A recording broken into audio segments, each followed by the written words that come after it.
ബീഹാറിലെ വമ്പൻ വിജയത്തിന് ശേഷം ഒരു വമ്പൻ വിജയം ഉപതെരഞ്ഞെടുപ്പിൽ BJP നേടിയിരിക്കുകയാണ്. അതായത് വലിയ ഭൂരിപക്ഷത്തിലാണ് വിജയിച്ചിരിക്കുന്നതെന്ന് എടുത്തു പറയേണ്ടി വരും. ഏകദേശം 84,000-ഓളം വോട്ടുകളുടെ വലിയ ഭൂരിപക്ഷത്തിൽ BJP ഉപതെരഞ്ഞെടുപ്പ് നടന്ന സ്ഥലത്ത് വിജയിച്ചിരിക്കുന്നു എന്ന വാർത്തയാണ് പുറത്തു വരുന്നത്. അതായത് വിശദമായി പറയുകയാണെങ്കിൽ 7 സംസ്ഥാനങ്ങളിലായിട്ട് 8 നിയമസഭാ മണ്ഡലങ്ങളിലേക്ക് നടന്ന ഉപതെരഞ്ഞെടുപ്പിൽ BJPയും കോൺഗ്രസും 2 സീറ്റുകൾ വീതം നേടിയിരുന്നു.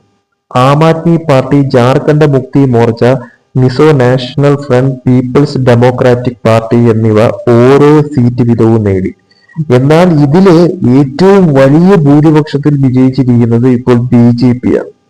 അത് എവിടെ എന്ന് ചോദിച്ചു കഴിഞ്ഞാൽ ഒഡീഷയിലാണ്.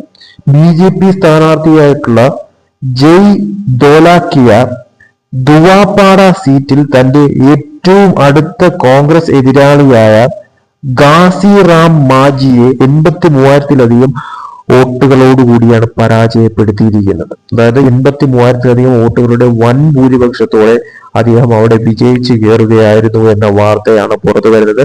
വലിയൊരു വിജയമാണ് എന്ന കാര്യത്തിൽ ഒരു സംശയവുമില്ല. കാരണം 83,000-ലധികം വോട്ടുകളുടെ ഭൂരിപക്ഷം, വലിയ ഭൂരിപക്ഷത്തിലാണ് ഇദ്ദേഹം വിജയിച്ചിരിക്കുന്നത് എന്നത് ചെറിയൊരു കാര്യമല്ല, വലിയൊരു വിജയം തന്നെയാണ്. കോൺഗ്രസിനെ സംബന്ധിച്ചിടത്തോളം കനത്ത ഒരു തിരിച്ചടി എന്ന് മാത്രമല്ല, ഒരു നാണംകെട്ട തോൽവിയായിരുന്നു എന്നുള്ളത് എടുത്തു പറയേണ്ടി വരും എന്ന കാര്യത്തിൽ ഒരു സംശയവുമില്ല.